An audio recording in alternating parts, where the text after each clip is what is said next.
Hello, my friends. Welcome back. If you enjoy these stories, don't forget to like, comment, and subscribe. I always thought cruises were supposed to be relaxing.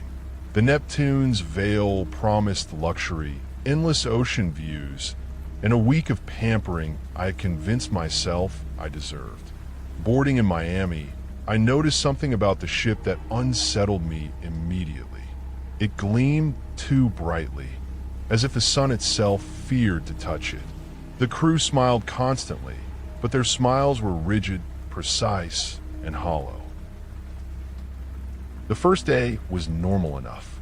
The buffet overflowed with food, the pool sparkled, and passengers laughed as if nothing could touch them.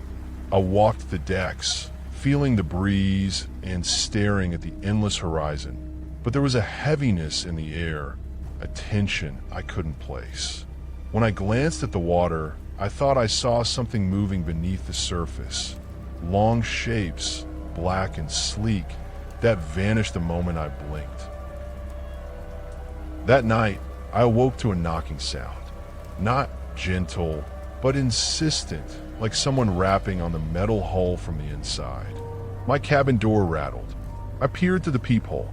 No one, just the long corridor, dimly lit, stretching further than it should have. I tried to sleep again, but the knocking persisted, echoing through the walls. By the second day, things grew stranger. Passengers began disappearing.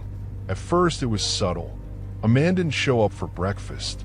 A family vanished from the deck. The crew ignored the missing people, continuing their routines as if nothing had happened. I asked a waitress what happened to them, and she smiled tightly. Some people don't like the ship, she said. They leave. The fog rolled in that evening, thick and sudden, swallowing the decks and muting the horizon. Visibility dropped to a few feet. The horn blared continuously, though no one was steering the ship. The passengers on deck froze like statues, staring outward, faces blank. I ran to my cabin, only to find my key card no longer worked.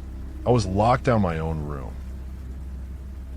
I wandered the hallways, trying to find anyone who could explain what was happening. Doors opened into walls, staircases ended midair, and corridors twisted impossibly. Some of the other passengers wandered too, lost, whispering about voices calling them, lights shifting, mirrors reflecting things that weren't there. I caught a glimpse of a figure in the fog, a woman drenched, hair plastered to her face, her eyes black and empty. She stared at me, then dissolved into mist. By the third day, it became clear the ship wasn't normal. It had a will of its own. Hallways reconfigured when I wasn't looking, rooms appeared and disappeared, and the corridors seemed to stretch into infinity. I followed a sound, a low humming like machinery, but it led me to a room full of shadows. They writhed on the walls, twisting into the shapes of passengers I had seen earlier. I recognized them immediately, the ones who had vanished. Their mouths opened, silent screams escaping into nothing. I ran. I found a lifeboat hanging from the side of the ship and jumped in.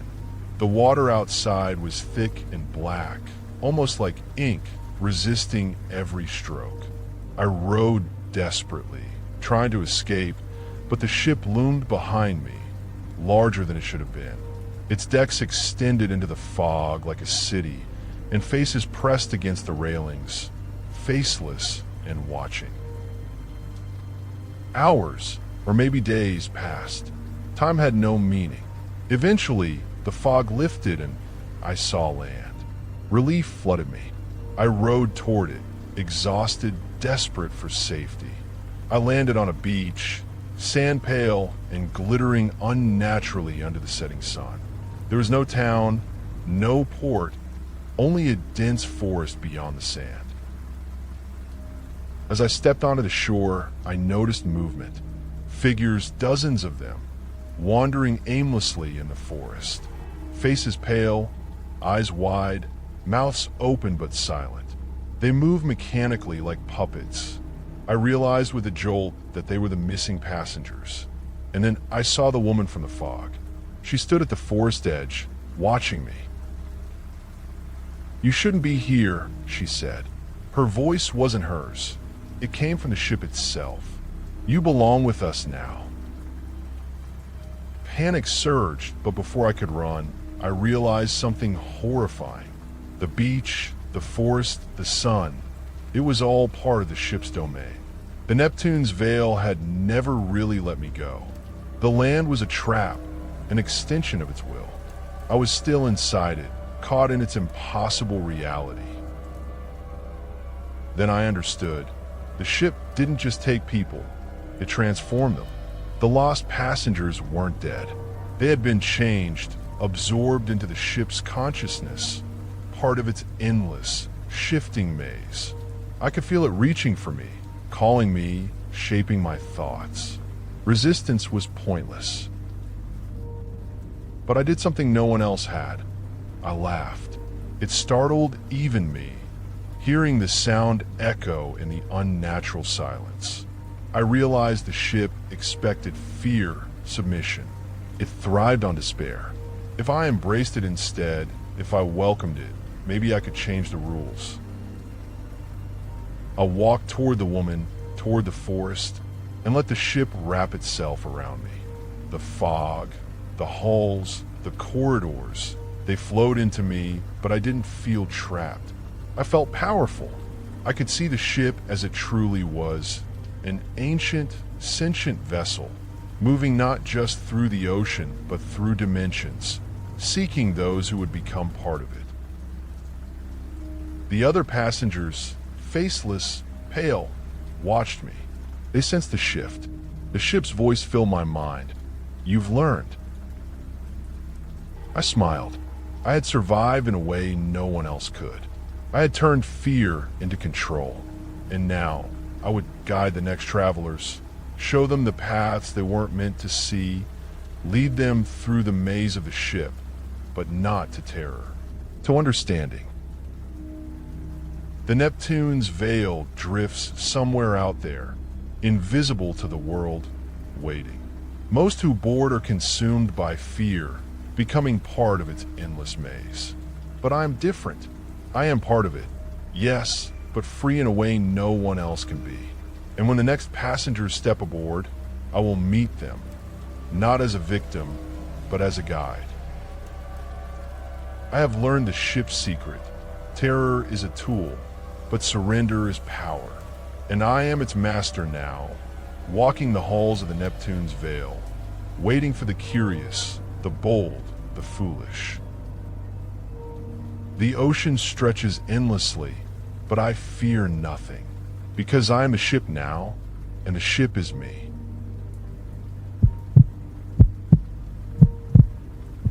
The scariest thing about Alaska isn't what you see. It's what keeps working long after it should be dead.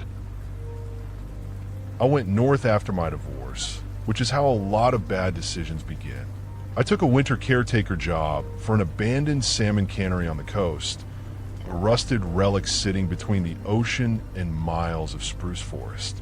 The company needed someone to keep the generators running, log weather data, and make sure the place didn't burn down or collapse under snow. 6 months, no visitors, satellite phone for emergencies. I told myself the isolation would be good for me. The cannery had been shut down since the late 90s. Environmental regulations, declining fish runs, the usual story. The buildings were massive and hollow, metal walls that groaned when the wind came in off the Bering Sea. During the day, light filtered through broken windows and frost-clouded glass. At night, the darkness felt physical, pressing in from all sides. The first month was quiet. Too quiet, maybe, but I was grateful for it. I kept busy, fixed small things, cooked bad meals, slept more than I had in years. The ocean froze slowly, sheet by sheet, until it became a flat, white desert stretching to the horizon. The first thing that went wrong was the freezer. The cannery had an industrial cold storage building big enough to park trucks inside. It hadn't been powered in decades, but one morning I noticed frost creeping along the interior walls, spreading in delicate, feathery patterns. That made no sense. The building wasn't connected to any power source. When I stepped inside, the temperature dropped instantly. My breath fogged thick and fast, far colder than the outside air. The floor was slick with ice, and the smell hit me next. Old fish, metal, and something sour underneath like rot trapped in cold. I logged it as anomaly and told myself it was residual cold trapped in the concrete. Alaska is full of things that don't thaw the way you expect. That night, the freezer came online.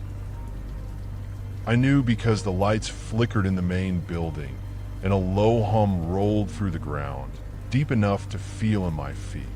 I checked the generators. Everything was normal. No surge, no extra load. The freezer shouldn't have been drawing power at all. I didn't sleep much after that. Over the next few weeks, I noticed small changes. Doors I knew I'd closed were open again. Tools weren't where I left them. Once, I found a set of footprints leading from the freezer to the shoreline, stopping abruptly at the ice. They were barefoot. I tried calling my supervisor, but the satellite phone wouldn't connect. Weather interference, I assumed. I left messages anyway, detailed ones, explaining the freezer, the footprints, the unexplained power draw. No response.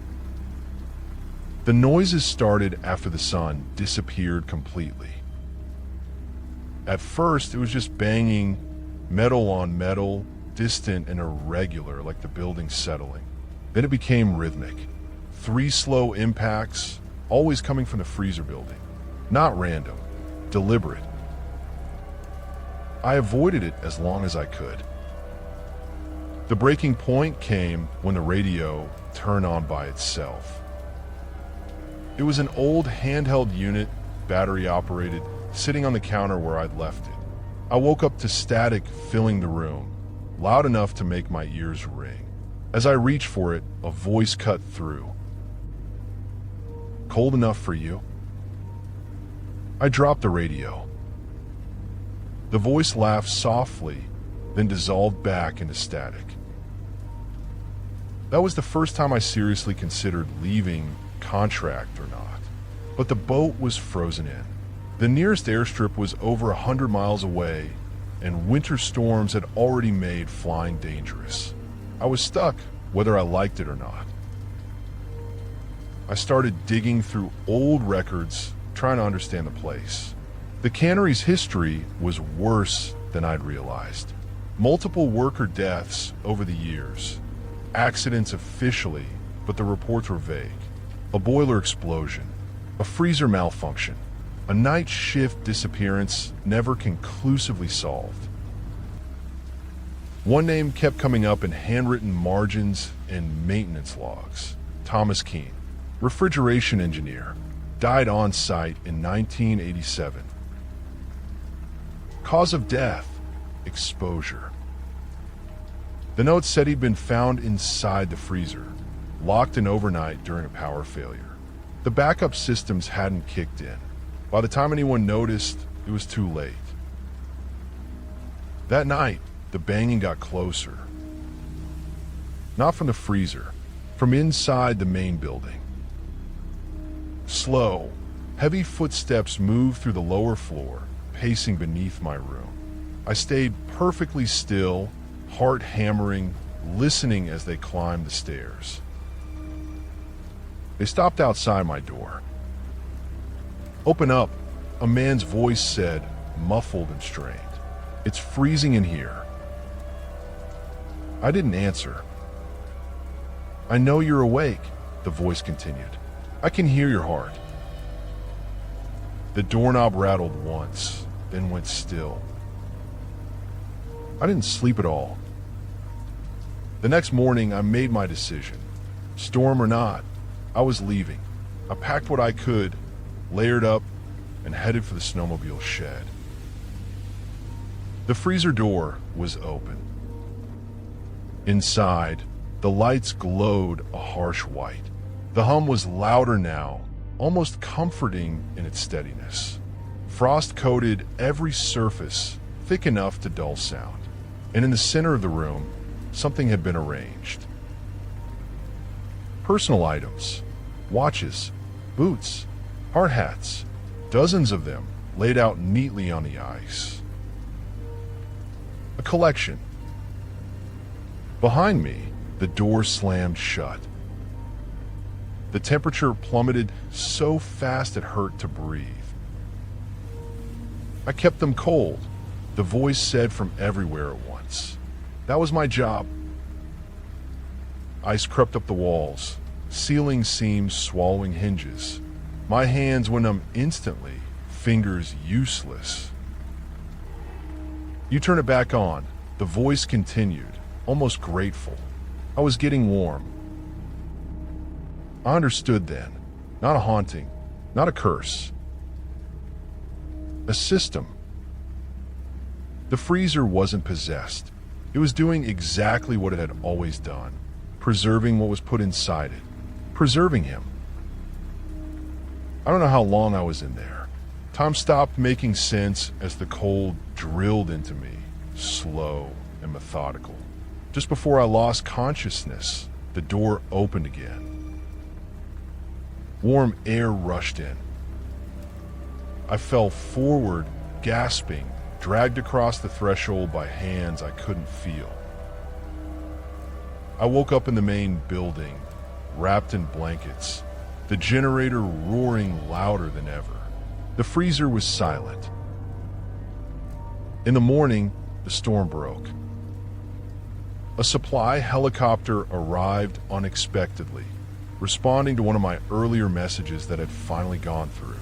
They found me half frozen, delirious, raving about a man in the freezer. They didn't find anything else. No footprints, no collection, no power draw. The cannery was demolished the following summer, reduced to scrap and hauled away. I live in Oregon now. I work indoors. I keep my heat set too high and my windows shut tight. Sometimes when the power flickers, I swear I hear a low, steady hum coming from beneath the floor, patient and familiar. I never turn the lights off until it stops. Because in Alaska, the cold doesn't chase you. It waits for you to come back on your own.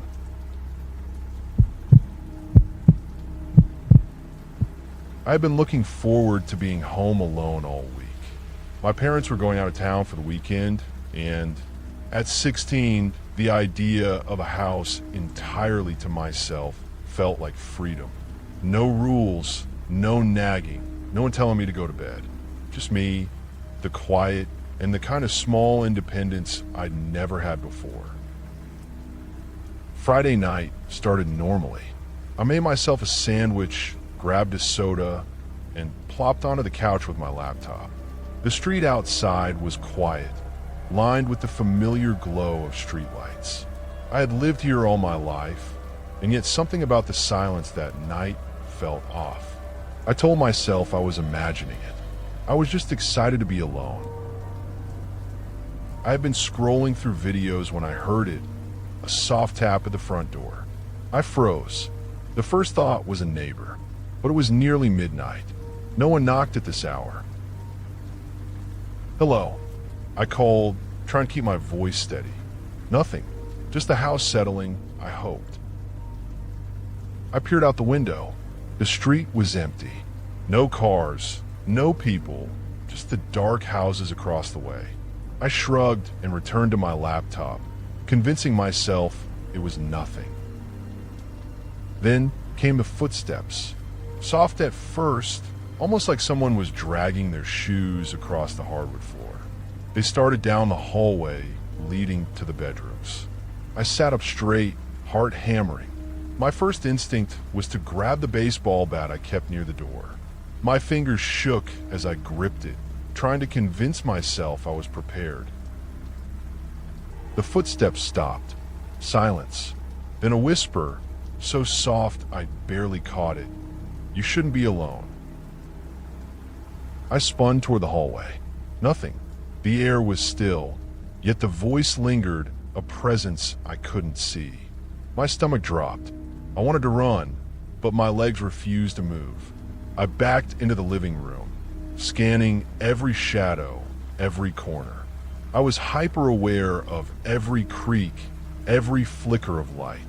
And then the lights went out. Total darkness. Panic surged. I fumbled for my phone, but it was dead. No signal, no battery, nothing. My heart pounded as I realized the silence outside had disappeared. The house felt wrong, too quiet. Then I saw it. A shadow moving across the wall, darker than darkness itself. It stretched and warped, bending in impossible ways, always just out of reach. I stumbled back, my bat ready, and the shadow followed, silent, patient, deliberate. I ran to the stairs, hoping the attic would be a safe place. I bolted up the steps two at a time, my breath ragged, and slammed the attic door shut behind me. The space was small and cramped, filled with dusty boxes. I crouched behind one, clutching the bat, trying to steady myself. The whispering returned, closer now, circling me. I could feel it pressing in, almost tangible, like cold fingers brushing my neck. And then I saw it, not in the shadows, not in the corner of the room, but in the reflection of a small mirror leaning against the wall. My own face stared back at me, but it wasn't me. My eyes were darker, almost black, my lips curled in a smile I had never made. I stumbled backward, hitting the floor. When I looked again, the mirror was empty. The whispering grew louder, echoing from all directions. I tried to crawl to the attic stairs, but the space had changed. Boxes that hadn't been there before now blocked my path. The walls seemed to stretch, elongating unnaturally. I was trapped. Then it spoke again in my own voice, slower, colder. "You belong here now." I screamed and tried to run, but every step I took brought me closer to the voice. The attic grew larger, infinite. I felt my body growing numb, detached, like I was no longer entirely myself. And then I realized the truth. The house wasn't haunted by a spirit or a burglar. It was alive, feeding on me, reshaping itself around my fear. It had been waiting for someone like me.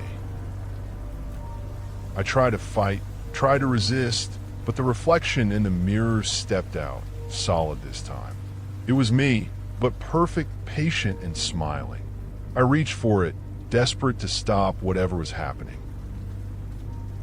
When our hands touched, a coldness ripped through me, and everything went black. When I woke, I was lying on the couch. Morning sunlight streamed through the windows. The house looked normal. My parents were still away. My phone had signal again. Relief washed over me. Maybe it had been a dream, a hallucination born of fear. But when I glanced in the hallway mirror, I froze. I wasn't looking at my reflection. I was looking at it, the other me, smiling back at me. I ran to the front door, and this time it opened, easily. I sprinted down the street, past my neighbors' houses, past the familiar streetlights, and didn't stop until I reached my friend's house. I told them everything. My parents didn't believe me when I called, and the police found nothing when they checked the house. No signs of entry, no strange footprints, no shadows. Just me, and a lingering terror in my mind. When I finally returned home that evening, the house felt different, quieter, patient like it had been waiting. I hesitated at the threshold, staring at the mirror in the hallway. It smiled, and I realized then that the house hadn't let me go. It had claimed me. My reflection remained behind, patient, waiting. And every night since, I can't help but glance at mirrors, wondering which one of us will be home alone next.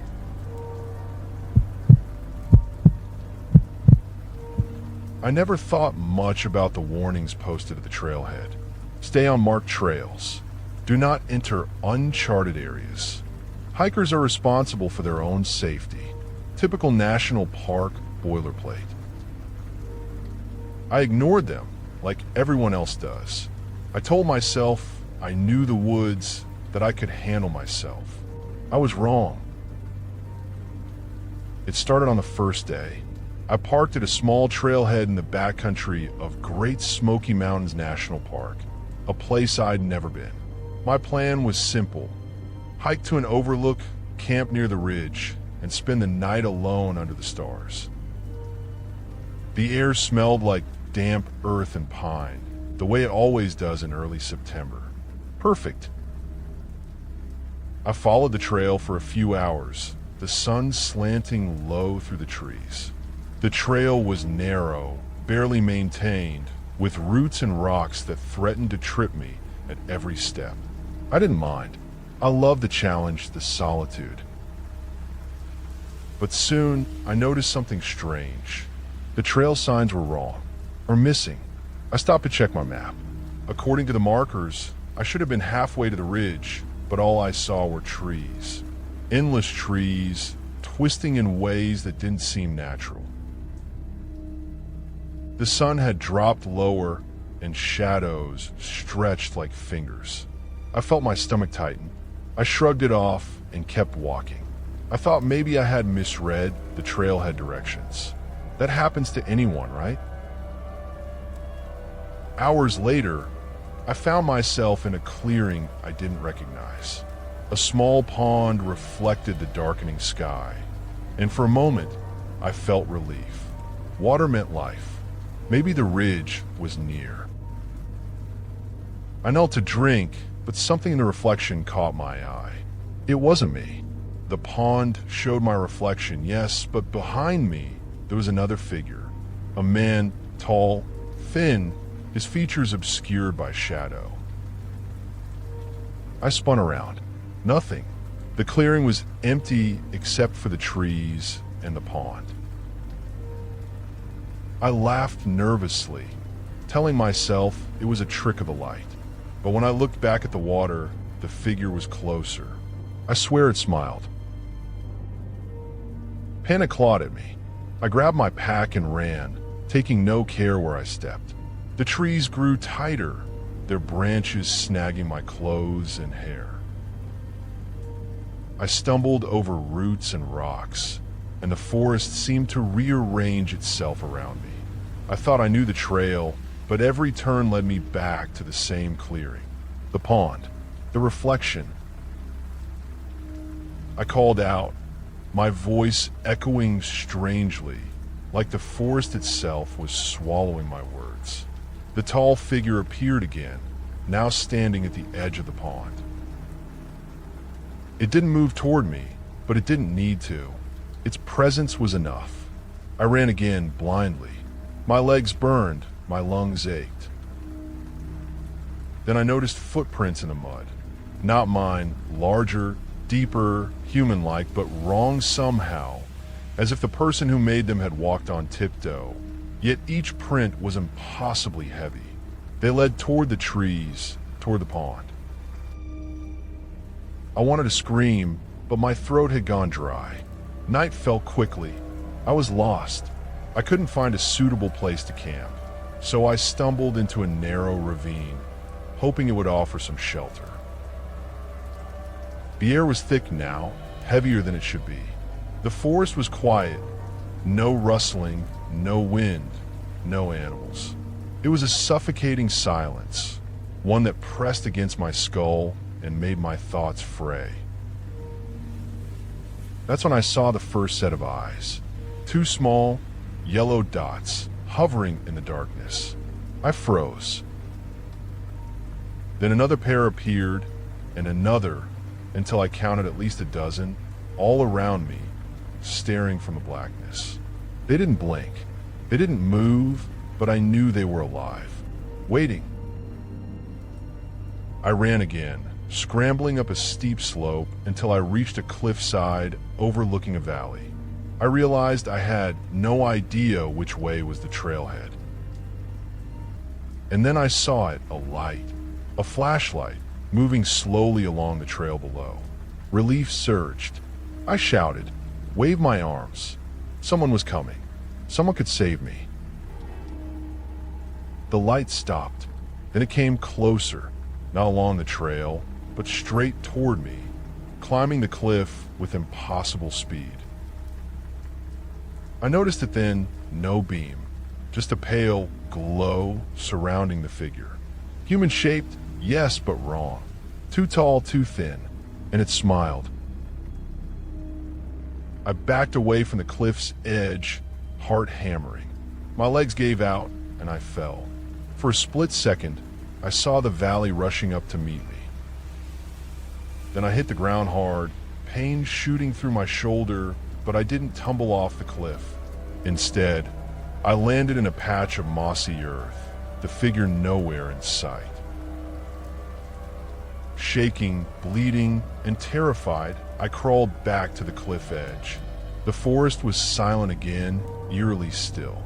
The pond I had passed earlier glimmered far below, reflecting the moonlight, but there was no sign of anyone else. Morning came. I wandered downhill, disoriented, exhausted. By mid-afternoon, I stumbled onto a ranger-maintained trail. A hiker passing by stopped to help me, offering water and a cell phone. I called the park rangers. They arrived within an hour, looking grim. "You're lucky to be alive," one of them said. "People get lost out there all the time, but something else sometimes gets them." He added, "You weren't following the marked trails. And that pond you mentioned, it doesn't exist on any official map. Hikers have described it before, but no one's ever found it. You're not the first to see things out there." I left the park the next day, vowing never to return. For months, I tried to forget. I told friends it was a hallucination, dehydration, stress. But last week, I received a postcard in the mail. No return address. The image was a photograph of the pond, the same pond I had stumbled upon, black and still under the moonlight. And scrawled on the back, in neat, careful handwriting, "Next time, stay on the trail." I realized then that whatever I had seen wasn't done with me. The forest doesn't care about maps, trails, or warnings. And sometimes it watches longer than you think. I still dream of the pond, and in those dreams, the figure waits at the water's edge, smiling, patient. Because the forest, I've learned, never forgets.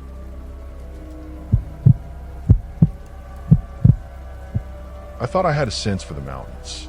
I'd spent my life hiking and camping across the Rockies and the Sierra Nevadas, always chasing trails, peaks, and that feeling of being entirely alone in the world. But nothing, absolutely nothing, had prepared me for what happened last fall in the White Mountains of New Hampshire. I went with 3 friends, all experienced hikers.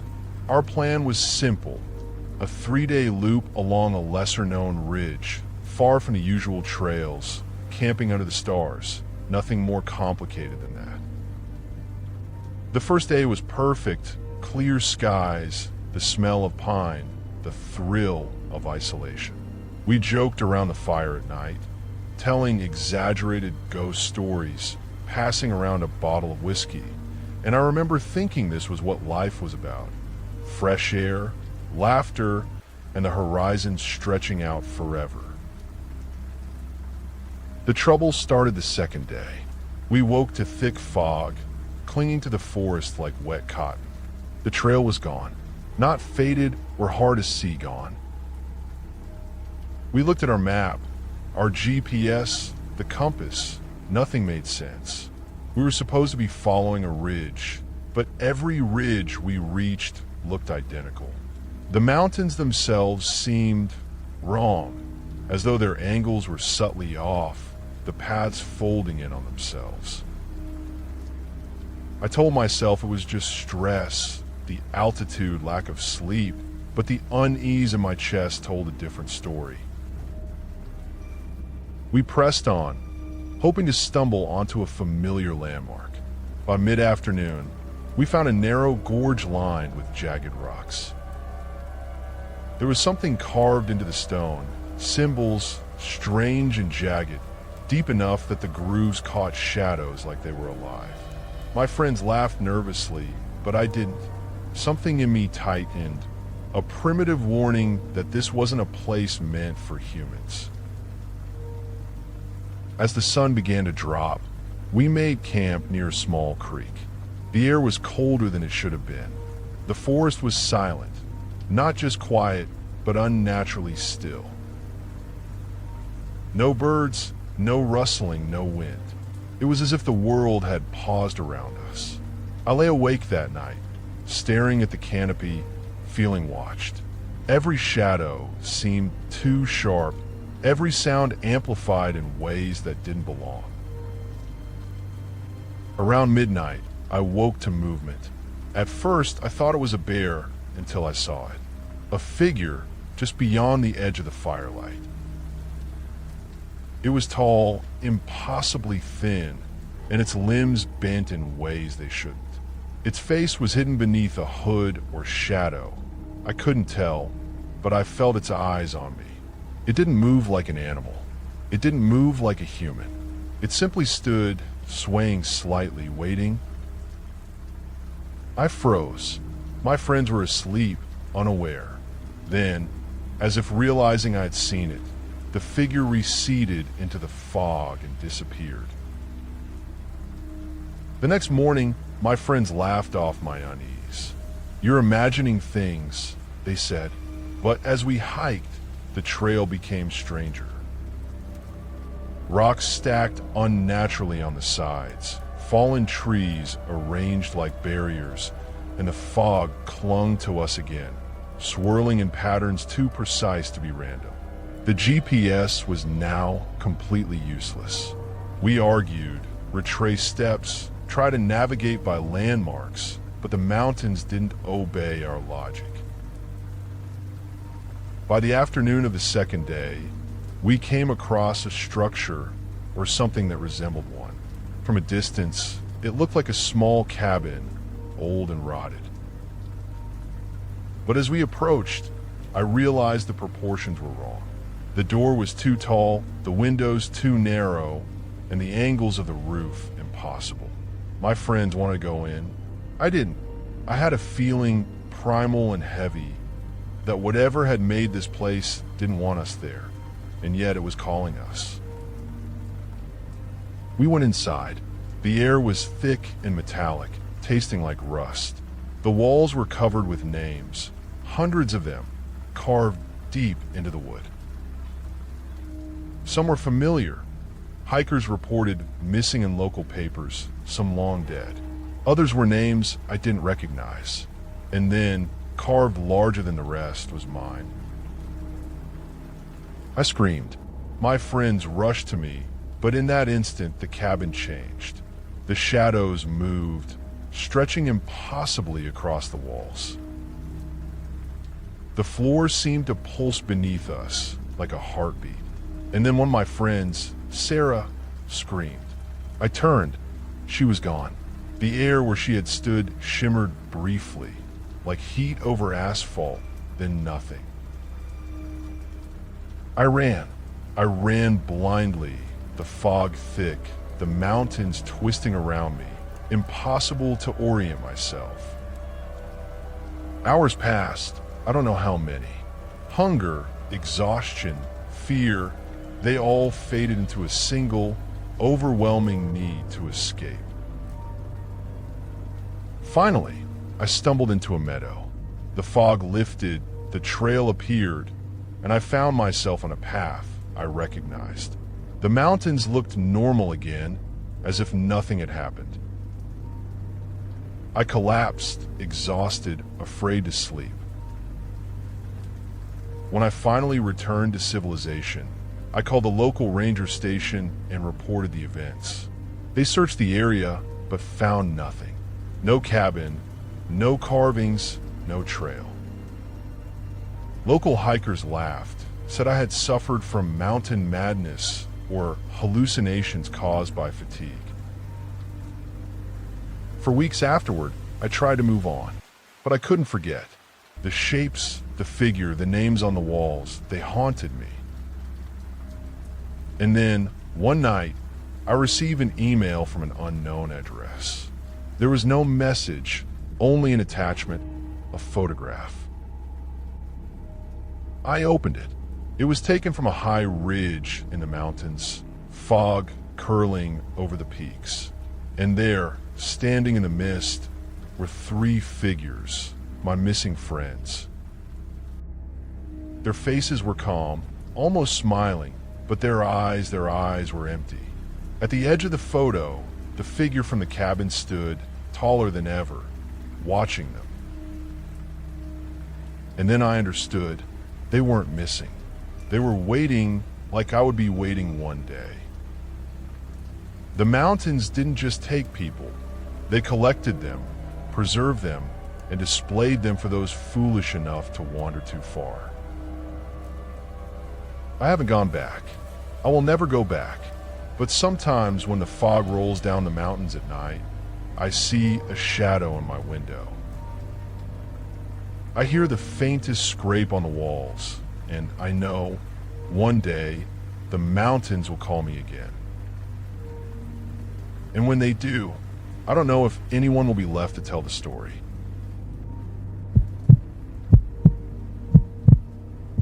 I never walked at night because I liked the dark. I walked because it was the only time the neighborhood felt honest. During the day, everyone pretended. Lawns were trimmed, smiles were exchanged. At night, the mask came off.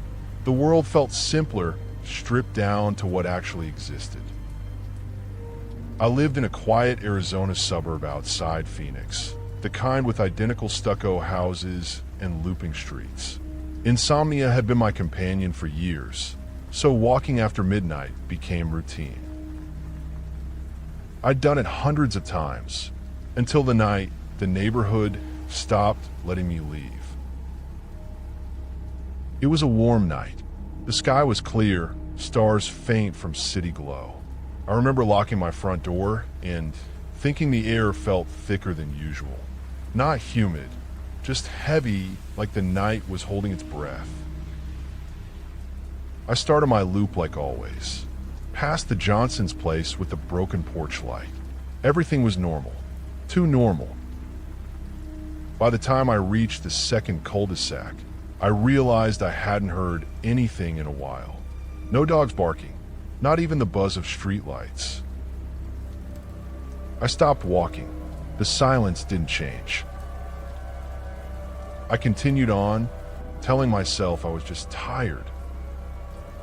When I rounded the corner toward the third cul-de-sac, I slowed again. There were no cars. Every driveway was empty. These were families with 3-car garages and teenage kids. There were always cars on the street and driveways, half blocking sidewalks. Now the neighborhood looked staged, like a movie set after filming wrapped. I pull my phone out. No service. The time read 12:12 a.m., blinking as if unsure. I shoved it back into my pocket and kept walking, my pulse ticking up. I reached the end of the cul-de-sac and turned around to head back. The street behind me was longer than it should have been. Not wider, Not darker, longer. The houses stretched away in a straight line instead of curving. Porch lights glowed faintly, but they didn't illuminate anything beyond their immediate circles. The far end of the street disappeared into shadow. I stood there, heart thudding, trying to rationalize it. Then I saw movement. A man stepped out from between two houses halfway down the street.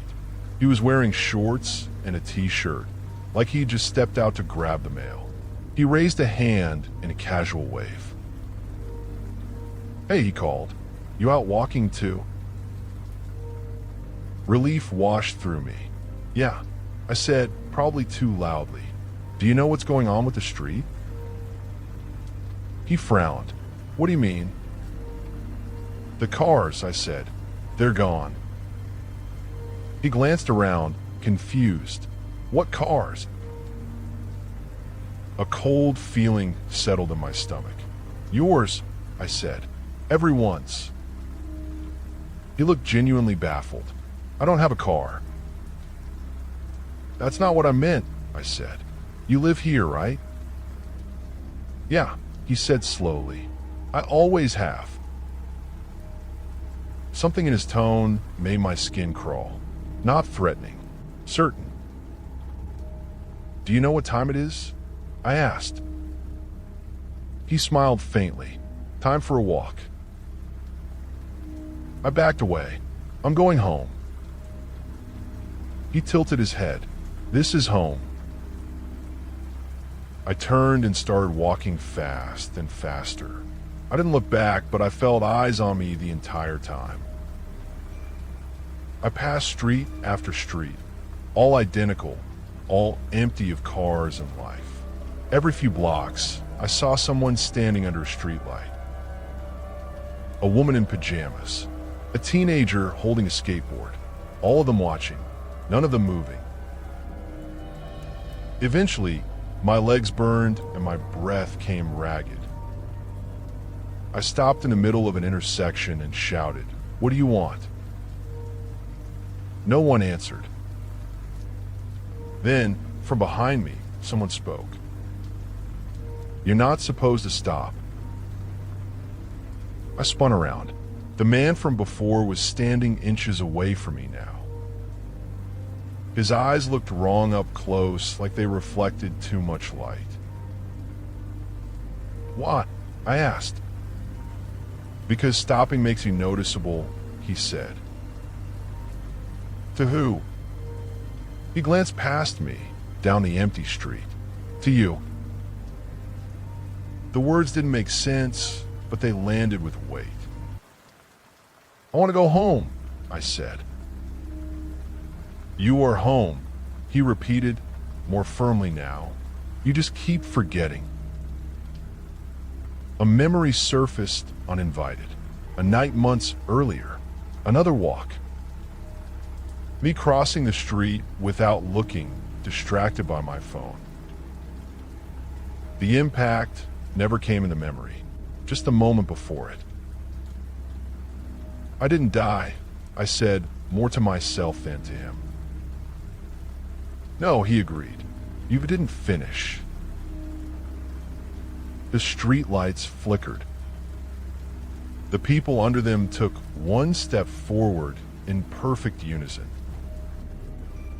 I felt something shift inside my chest, like a door cracking open. Suddenly, I could feel the neighborhood, not emotionally, but physically. The streets, the houses, the loops. It was all contained, held together by movement. "If I stop," I said slowly, "this place breaks." The man nodded. "That's why we walk." "Who are they?" I asked, gesturing to the others. "People who wandered in," he said. "People who didn't make it out in time." "And you?" I asked. He smiled sadly. "I was you, a long time ago." Understanding hit me like a wave. This place wasn't a trap. It was a buffer, a place between moments, kept stable by someone who never stopped moving. If I leave, I said, what happens? He shook his head. There's no leaving anymore, just passing it on. The streetlights brightened slightly, as if waiting. I took a breath and started walking. The man relaxed, his shoulders sagging with relief. As I passed him, he whispered, "Don't stop." I didn't. By morning, the neighborhood looked normal again. Cars were back. Birds chirped. No one remembered seeing me.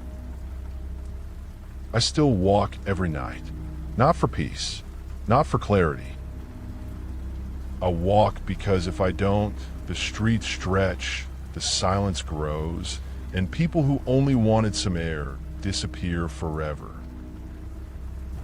And as long as I keep moving, the neighborhood stays asleep, unaware of how close it comes to waking up wrong. Subscribe for more true horror stories. Thanks for watching.